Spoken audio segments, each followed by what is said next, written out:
What happened when you stopped arguing? With your parents? My mom discovered environmentalism and suddenly decided our family was killing the planet. First, she just had us use reusable bags, but then she spiraled into monitoring everyone's carbon footprint and water usage. One morning she stood outside the bathroom door and yelled, "You've flushed 3 times today. Do you know how many gallons of water that is?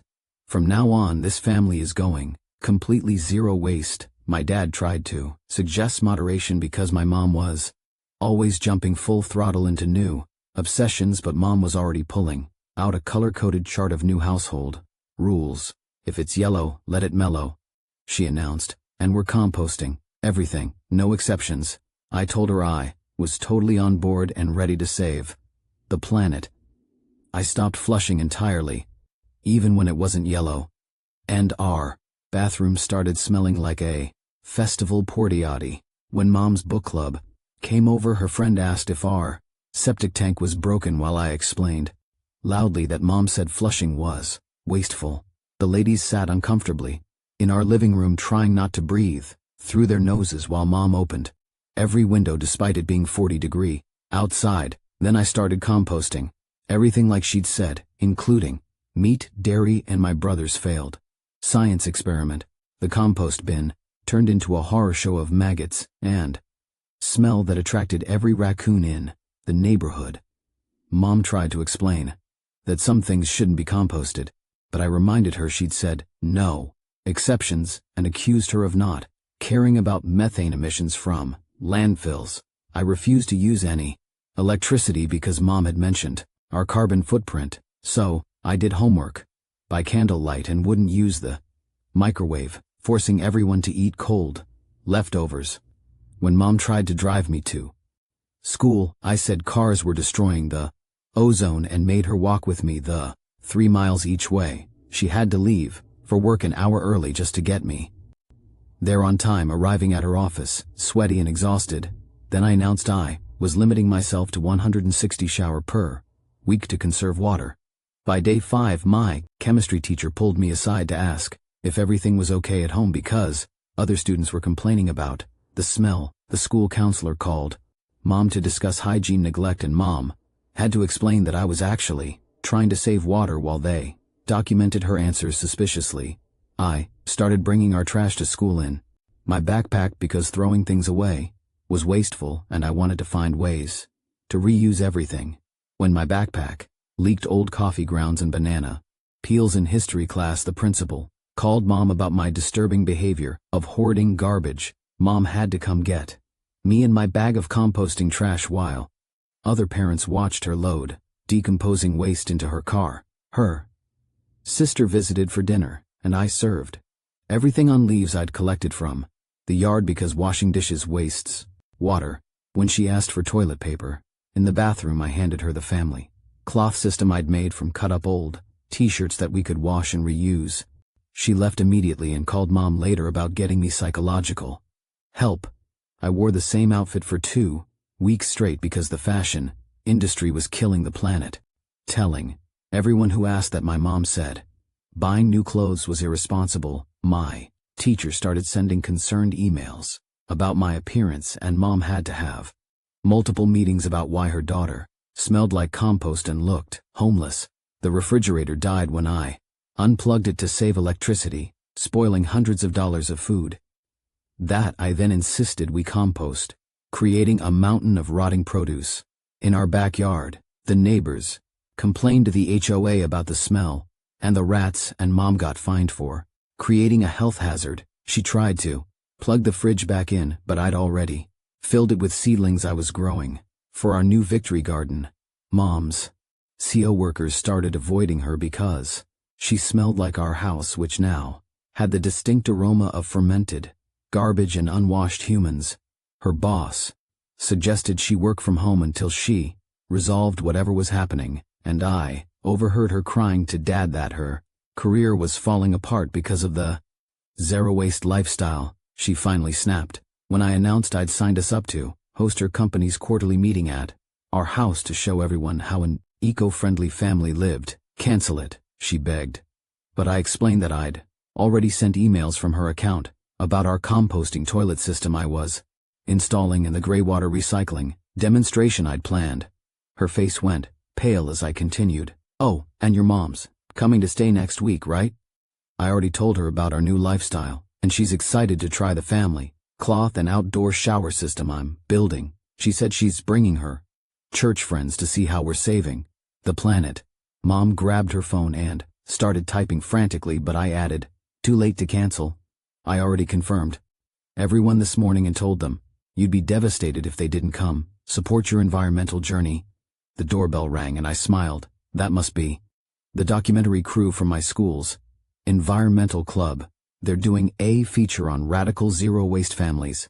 I opened the door and 3 kids from my school's environmental club stood there, with camera equipment, and Vinod stepped forward with his hand out for a handshake, but his smile froze when the smell from our house hit him. His 2 assistants behind him immediately pulled their shirts up over their noses, and one of them actually stepped back down the porch step while Vinod's eyes started watering, but he tried to keep his professional face on. I grabbed his hand and shook it hard while telling them this was what real commitment to the environment smelled like, and not the fake stuff most people did with their reusable straws. Mom appeared behind me, and her face went white when she saw the cameras already rolling, and she started pushing past me to open every single window in the living room. Even though it was freezing outside, the cold air rushed in, making the smell swirl around differently, but not really helping. And Mom ran to the kitchen, grabbing air fresheners from under the sink until I reminded her loudly that those chemicals were destroying the ozone layer. She dropped them, and they rolled across the floor while the camera guy filmed everything, and Vinod asked if we could give them a tour of our sustainable living practices. I led them straight through the house to the backyard where our compost bins sat like rotting monuments to environmental disaster, with flies buzzing everywhere despite the cold weather. The smell got 10 times worse outside, and I pointed proudly at the maggots crawling through the meat and dairy I'd thrown in there because Mom said we needed to compost everything, with no exceptions. Fresh raccoon tracks circled the bins in the mud, and one fat raccoon actually sat on our fence, watching us like he owned the place and was just waiting for us to go back inside. Vinod asked if this was normal for composting, and I told him Mom always said nature needed to reclaim everything we took from it. So, the raccoons were just part of the cycle. The camera guy zoomed in on the maggots, while his assistant kept gagging behind her shirt, and Mom stood there frozen, like she didn't know whether to defend this mess or admit it was wrong. I positioned myself in front of the main camera and started talking about how Mom was a visionary who taught me that every toilet flush was basically murdering fish in the ocean, and that showering more than once a week was selfish.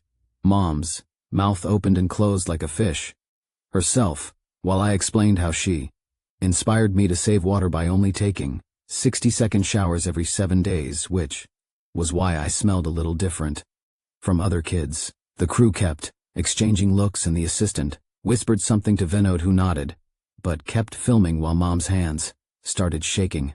Right then, Dad's car pulled into the driveway, and he got out, looking confused at all the camera equipment until he saw Mom's panicked face and tried to lighten things up. He said, at least we were saving money on the water bill, but nobody laughed, and the silence stretched so long you could hear the flies buzzing around the compost bins. Mom shot him this desperate look like she was drowning, and he mumbled something about needing to find something in the garage, and basically ran away from the cameras. My phone started ringing on speaker because I always kept it on speaker to save battery, and the school counselor's voice filled the backyard saying she needed to schedule an urgent meeting about hygiene concerns raised by multiple teachers. Mom lunged for my phone, but I held it up high and let the whole message play while explaining to the camera that some people just didn't understand what real environmental commitment looked like. Catherine Bridges' voice kept going about how this was becoming a serious issue, affecting my education and the learning environment for other students. While Mom tried to grab the phone from my hands, Vinod asked if we wanted to pause filming, but I said, no way, because transparency was important for environmental activists, and Mom looked like she might cry. I turned back to the camera and mentioned that Grandma Yvonne was coming tomorrow, and she was bringing her whole church group to see our eco-friendly lifestyle that Mom had been posting about on social media. Mom went completely pale and pulled out her phone, typing frantically while I described the tour I'd planned, including our family cloth toilet paper system made from old t-shirts that we washed and reused. The cameraman actually stopped filming and asked if I was serious about the toilet paper thing, and I showed him the basket of cloth squares in our bathroom while his assistant made retching sounds.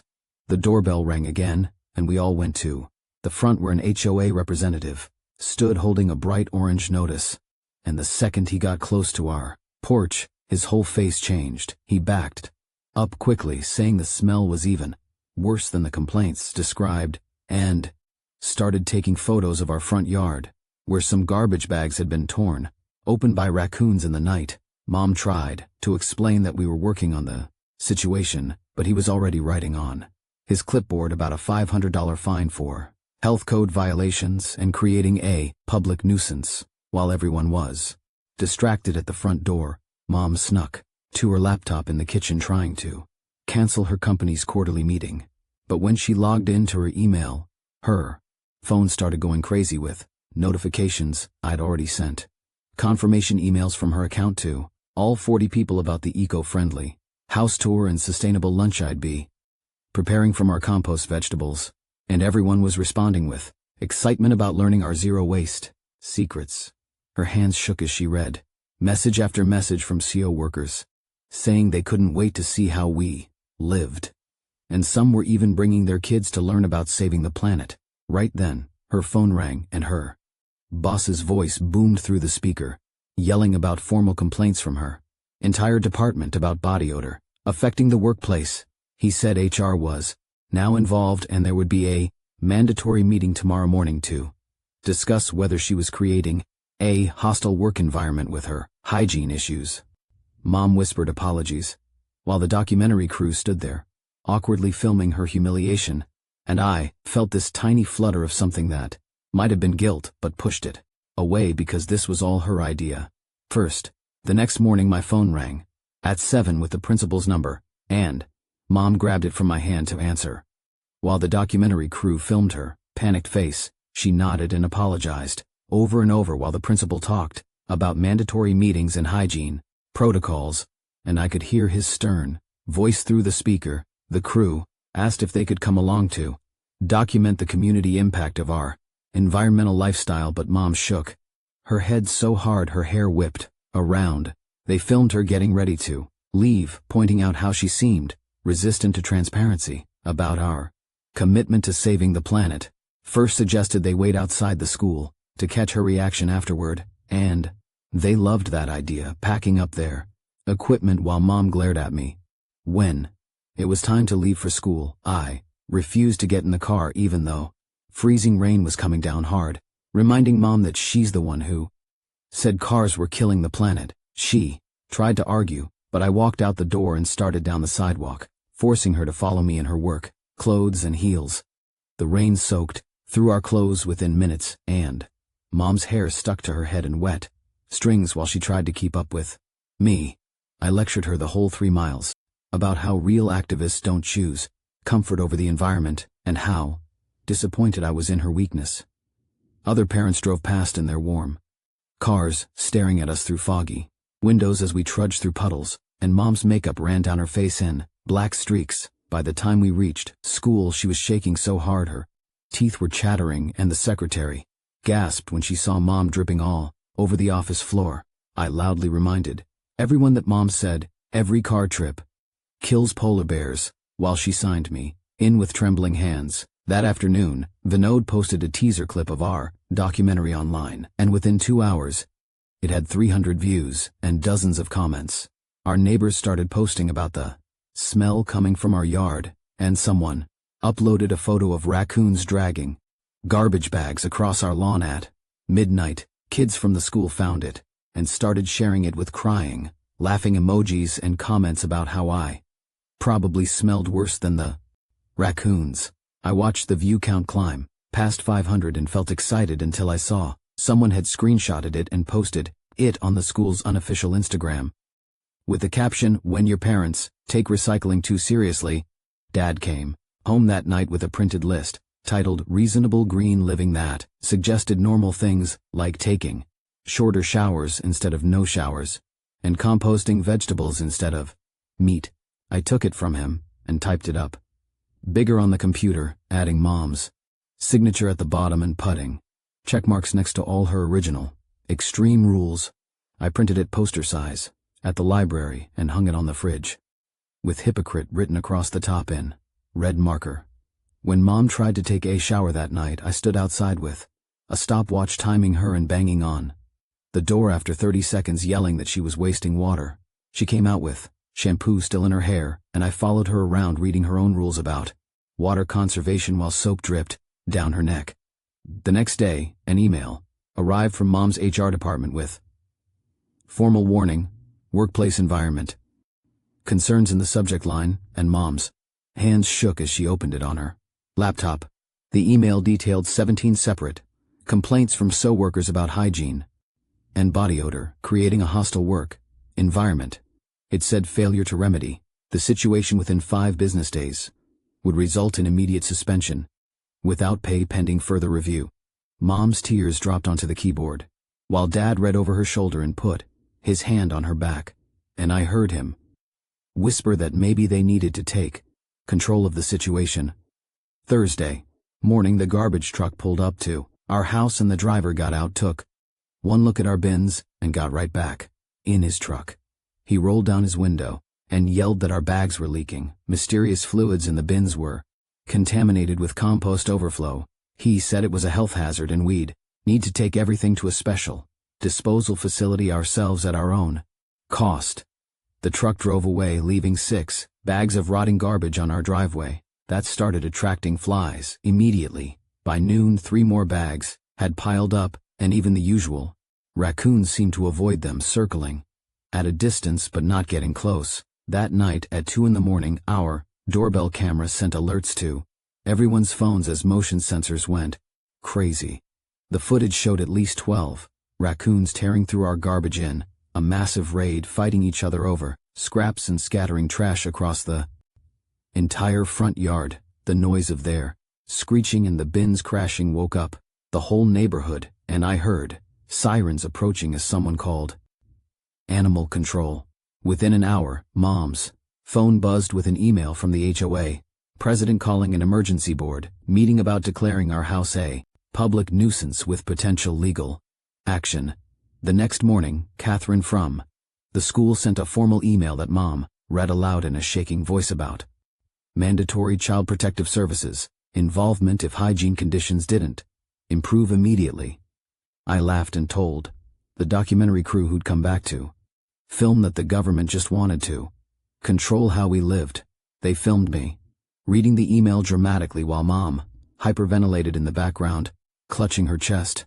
Later that day, I came home from the school early and caught Dad plugging the refrigerator back in, trying to save what was left of our food. I immediately unplugged it again and started filling it with more seedlings for our garden. While Dad's face turned red, he yelled that I was destroying Mom's career and our entire family's reputation for a stupid game. I yelled back that he never supported Mom's environmental awakening and was just another person destroying the planet. We stood there screaming at each other until the doorbell rang and we both stopped breathing hard and glaring. Mom opened the door and Grandma stood there with her suitcase, her face excited until the smell hit her like a physical wall. She stepped back and covered her nose, then walked into the house in complete silence, carefully stepping around the compost buckets and swatting at the cloud of fruit flies. She looked at the garbage bags visible through the window and the seedlings growing in the unplugged fridge and the giant poster calling Mom a hypocrite. She turned to Mom and whispered what happened to her beautiful home while tears rolled down Mom's cheeks. Grandma pulled out her phone and started dialing her church group while muttering about canceling their visit tomorrow. I snatched the phone from her hands and heard Mrs. Henderson on the other end asking if everything was okay. I told her Grandma was just being modest about our amazing environmental breakthrough and that they absolutely had to come see how modern families were saving the planet. Mrs. Henderson got excited and said she'd bring her whole prayer circle to learn about sustainable living. Grandma stared at me like I was a complete stranger, while I confirmed the tour for tomorrow. At 2, the documentary crew came back into the living room with a stack of papers, and Vinod explained these were release forms for the footage they'd already shot today. Mom's hands shook as she read through them and saw words like distribution rights and broadcast permissions, while Dad kept saying we shouldn't sign anything. Bod mentioned they had enough footage already for their project, but signing would give us some say in the final edit. Mom looked trapped between two bad choices and finally signed with a shaking hand, while Dad threw his arms up in frustration. First dragged everyone outside to show them my new water-saving shower system I'd built, with a garden hose tied to the fence and a blue tarp hanging for privacy. The camera crew filmed me demonstrating it in my bathing suit, even though it was 45 degrees and my teeth were chattering. Our neighbor, Mr. Peterson, started yelling from his yard about public indecency and grabbed his phone to call the police. Within 10 minutes, 2 officers showed up, and one of them sighed when he saw our address on his tablet. They took one look at me shivering in my bathing suit under the tarp shower and asked Mom if this was really happening again. Mom's phone rang, and it was someone from the school saying a social worker needed to schedule a home visit for tomorrow afternoon. Mom agreed immediately and practically begged them to come help. While I told the camera crew this was typical government overreach, Mom grabbed my arm and whispered for me to please stop talking on camera, but I pulled away and kept explaining our eco-warrior lifestyle. Later that evening, Dad cornered me in the hallway and said we needed to talk about Mom's mental health.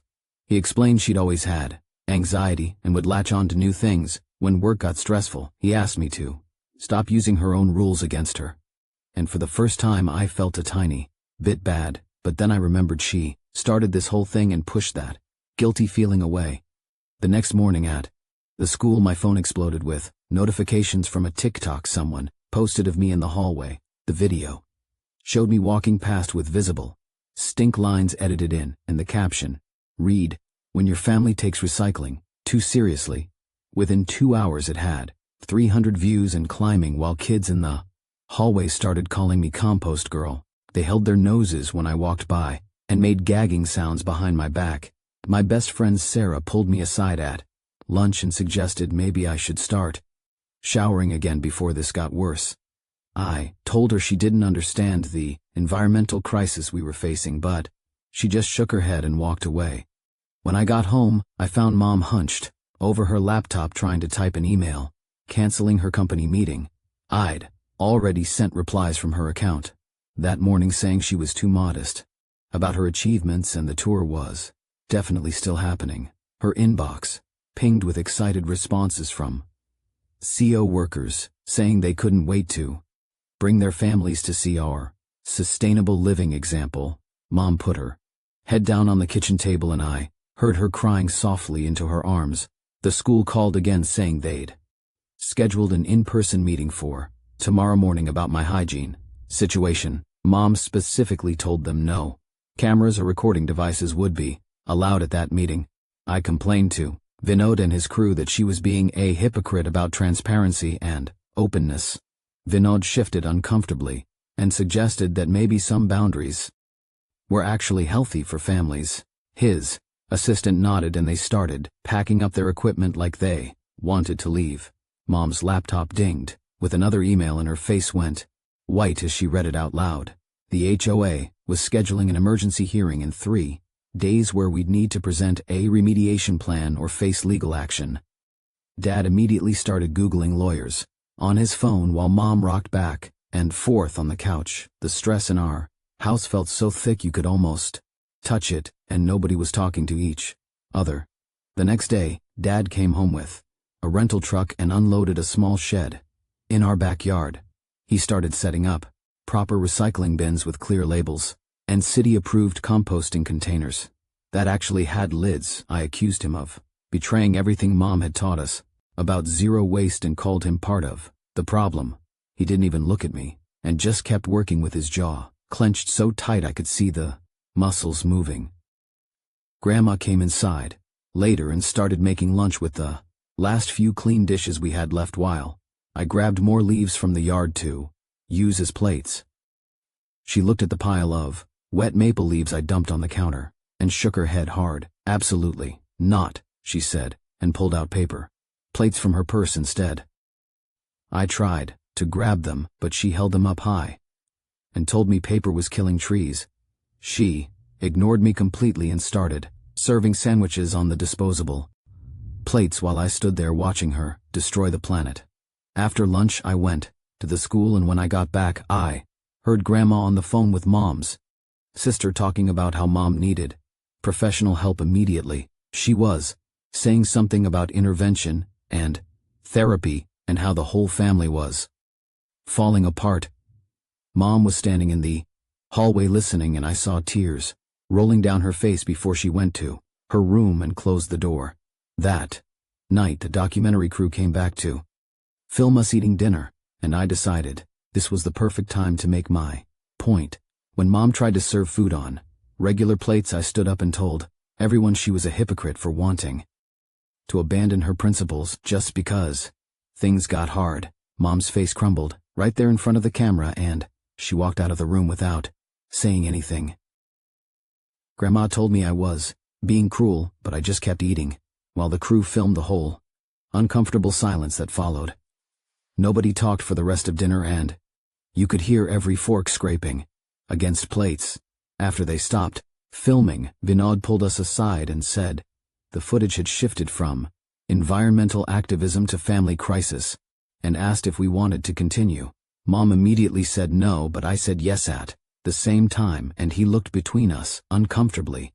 He explained that my consent as a minor didn't override parental objection, and they'd need Mom's permission to use any of the footage.